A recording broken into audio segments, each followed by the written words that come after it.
What is it that you cannot forget in your life? Who is that one that made you go through that? You come. Jangu. Jangu kutwale bwe mufaanaganya ebizibu. Jangu, come and I take you to the one you relate problems with. Oyo atidde. That one is scared. Kankutwale. Come and I take you to that one you relate problems with. In the name of Jesus. Glory to Jesus.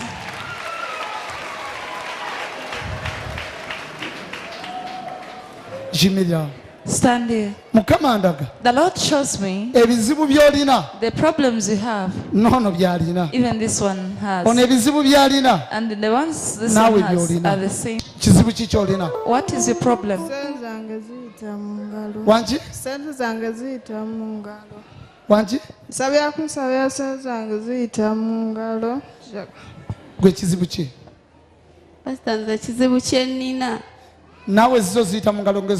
Ye pastor. Another one.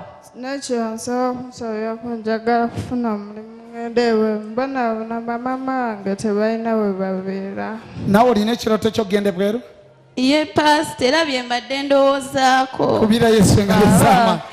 okay, you go. Now again, I'm coming to even if the Lord has set you free. You man, you come. Jangu. The Lord shows me you got a problem and your landlord threw you out of the house. Is it true? Pastor, let me bring another one that you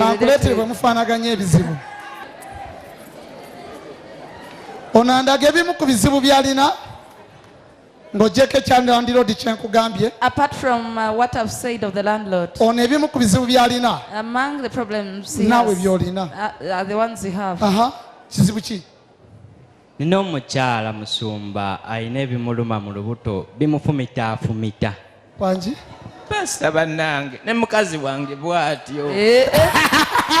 Prophesy! Hallelujah! Prophesy, man of God! What else? Musumba nze nkola sente naye ate nsasula ntono. Pastor nze ekyono kyawukana mu katono nze bwenkola zimpita mu ngalo naye nga nzifuna. Era kyekimu. Prophesy, man of God. Clap for Jesus. Musumba nina taata wange yafuna omukyala naye ate kyangaleeta omukyala tafunanga ku mirembe abadde afunanga sente nga nsuma natuuka okuva mu ssomero nga nze njagala nga nze omuntu naye nga taata sente zikendedde. Kati njogera ng'omusajja wa Mukama. I speak as a man of God. Ekyo oli takirina. He does not have njogerayo ekirala. Okirina ekyo? Pastor, nze nali mu kya mukaaga mama wange yansulawo ndi wa myaka 2. Wala mama tata nawasa omukazi omulala. Omukazi gwe yazaalamu omwana ng'omwana oyo ng'ali mu nasale nga w'emitwalo 8 nga nze mpanusukana na mu kyalo gye nali naye nga tata tasobola kumpeerera naye ng'aweerera oli awo 8 buli taamu. Somehow naye si nnyo. Nze njagala agenda bweru ekyo kizibu kinene. Pastor njagala kunsabirako nsobole okukola sente nga nzikwatako. Mu ekyo temukwataganye? Yes, Pastor. Okay, kale mugende Mukama abasumulule. Okay, you go. Kubira Yesu ngaliza amaanyi. Clap for Jesus. What is it that you cannot forget in your life? Jangu kutwala wali omuntu bwe mufaanaganya ebizibu. Miracle moment. Miracle moment. Ekiseera eky'ebyamagero.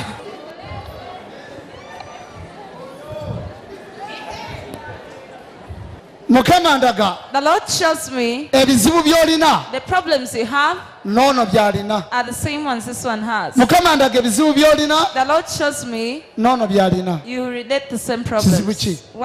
What's the matter? Pastor, nze ekizibu kyange kya bwavu koyo obwavu pastor. Bwavu. Kubira Yesu engalo ez'amaanyi. Right, come up to Jesus. Yogera ye kizibu mu family ye wamwe kyolaba. Another problem. Kizibu kyendaba pastor mu family ye waffe senga waffe takwatagana naffe abaana baani bamwanyina ate gwe senga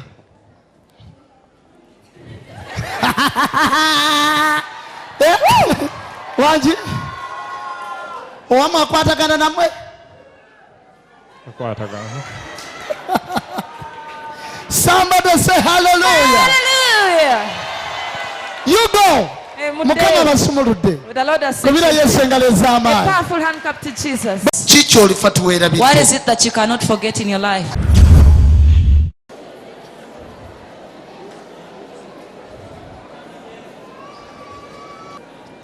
Yali accident kyali ki? Was it an accident or what? Musumba omukyalo ono yagwa mu ddiiro lye n'akutuka okugulu naye asobola okweyogerera kubanga Wabaki? What happened? Wangi? Nali nva ku lubimbi nga nyingira mu nnyumba n'engwawo n'emmenyeko okugulu.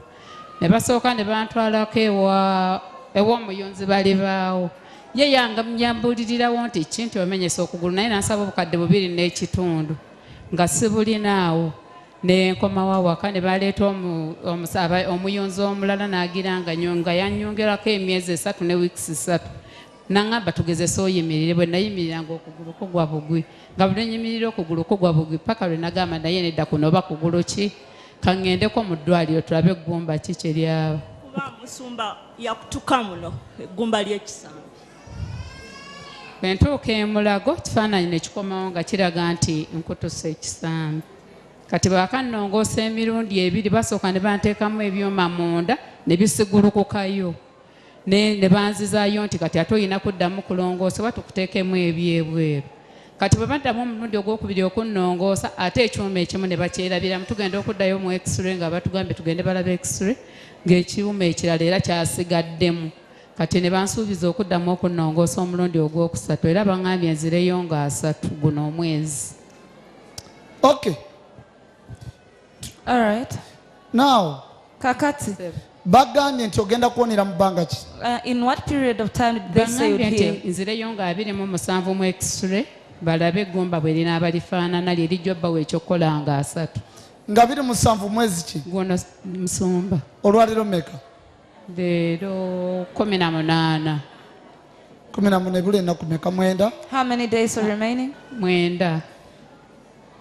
Bajjamu gye basooka okuteekamu naye ne balaba nga gyakyama kati kwe kuzzaamu gino gyalina essaawa eno. Kwe kuteekamu ki? Kwe kuzzaamu ne bamuzzaayo ne bamulongoosa ne bamuzzaamu gino. Ne bamuzzaamu gino gyalina kati naye nga gino gyali gyakyama. Kitange nsindika amaanyi mu kugulu kw'omukyalo. Father, I send power into the leg of this lady. Okuyita mu mpeta. Through the ring. Njagala jjanjabibwa okugulu okwo. I want her to receive treatment for that leg. Amagumba gayunge. I want the bones to rejoin. Era aterere. So she can heal. Kubanga Mukama. Because Lord. Gwe wampita. You're the one who called me. Era wansuubiza nti tolinswaza. And you promised me that you'll never embarrass me. Nsabira omukyalo ono. I pray for this lady. Okuwonyezebwa. To be healed. Okuva lwaleeteddwa mu maaso gange. From the time she's been brought before me. Mu linnya lya Yesu. In the mighty name of Jesus. Gwe Mukama agambye agenda kujjanjabira mu 10 days. The Lord says to treat you munaku 10 in only 10 days. Ogenda kukoma wano ng'otambula. You come back here while you can walk. Kiki olifa tuweerabye? What is it that you cannot forget in your life?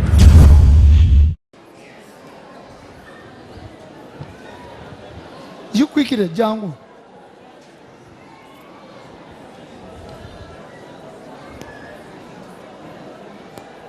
Omwana yabaki? What happened? Mwana wange tatambula namuzaala mulamu ne wayitawo akabanga nakwatibwa omusujja n'alemala amagulu takyatambula. Tatambula. Does not walk. Tata w'omwana aliwo? Where is the father? Tata w'omwana tayawukana naye.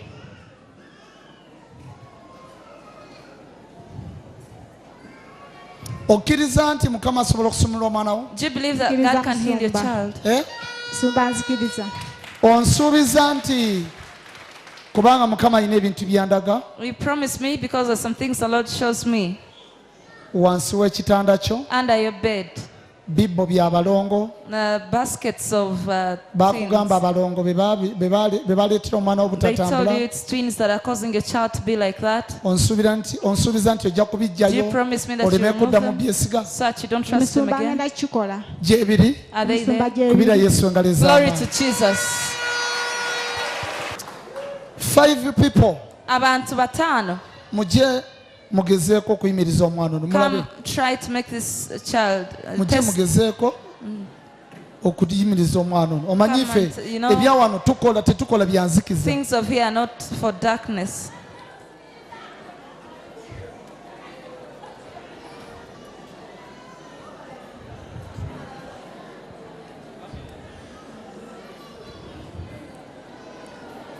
oyimiridde mu kamera. Stand beside the camera.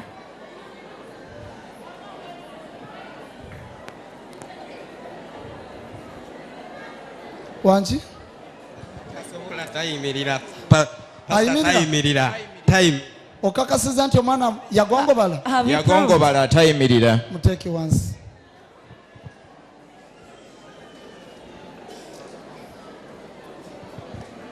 Look this age. Tunuulira emyaka gino. Naye njagala okubalaga ensi yonna. But I want to show the whole world nti Katonda alina amaanyi. that God is really powerful.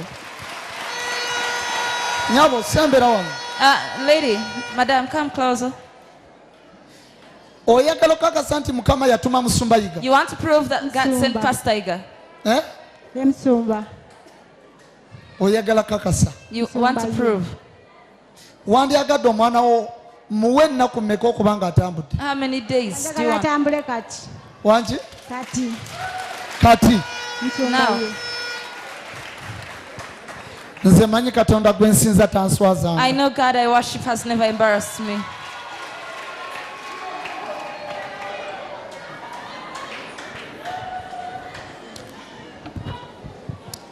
Katonda yampa empeta eyo. God who gave me this ring. Mukama wampa obunabbi. God you gave me a prophecy. Okuyita mu mpeta eyo. That through this ring nsindika amaanyi. I send power mu bulamu bw'akaana kano. into the life of this boy. Kali awo kali mu mbeera bw'etyo. He's there in a life as mysterious. Ebyensi tekabitegeera. He does not know what's going on.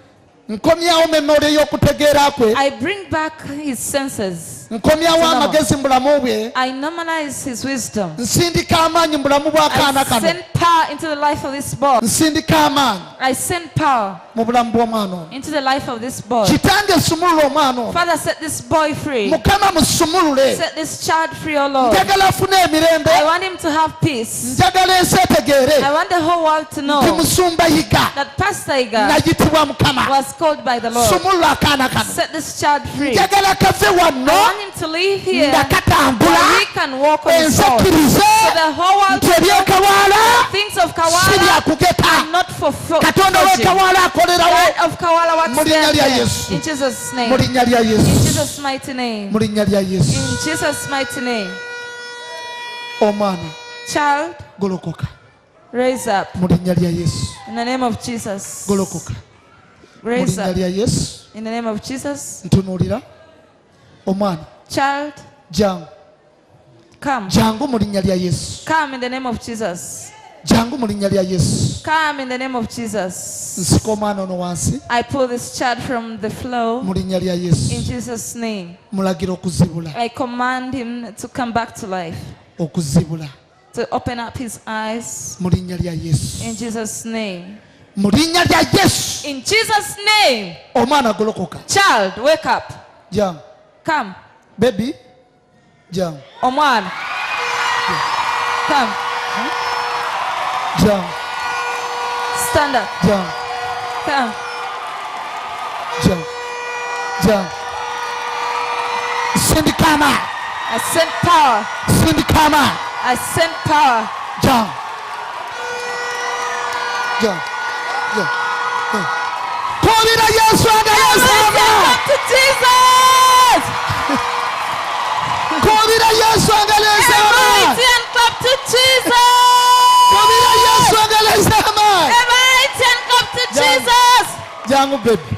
Go to Pastor. Duka. Run, run. duka. Run. Duka. Tuduke. Tuduke. Duka. Duka. Duka misini. Jangu. Duka misini. Jangu baby. Duka. Duka. Tanategera bulungi memory. He has not yet normalized well. Naye Mukama agenda musumulula. But the Lord is going to set him free. Njagala tereze n'okutegeera kwe. I want his senses to normalize. Memory ye. His senses. Njagala terere. I want him to settle. Kanda bo bakumanyi. In Jesus' name. Muyite tulabe. Jangu jola.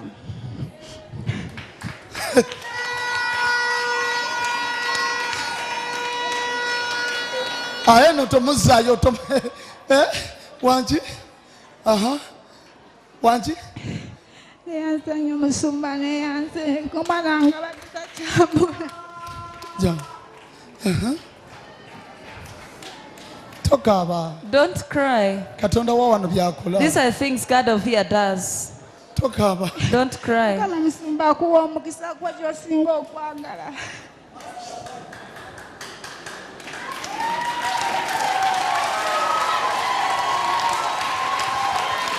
Yesu akola. Jesus is working. Yesu akola. Is Jesus working? Mukama akola. Is the Lord working? Wanji. Aliwa. Kale, genda nyabo. Genda Mukama sumuludde omwana. You go. The Lord has sealed your child. Genda Mukama musumuludde. You go. The Lord has sealed your child in Jesus' name. What is it that you cannot forget in your life? Who is that one that made you go through that? Tosobwa programu yo kikyolifa teweerabidde wano ku ABS television okuva ku Monday paka ku Lwokusatu ssaawa 4 ez'ekiro.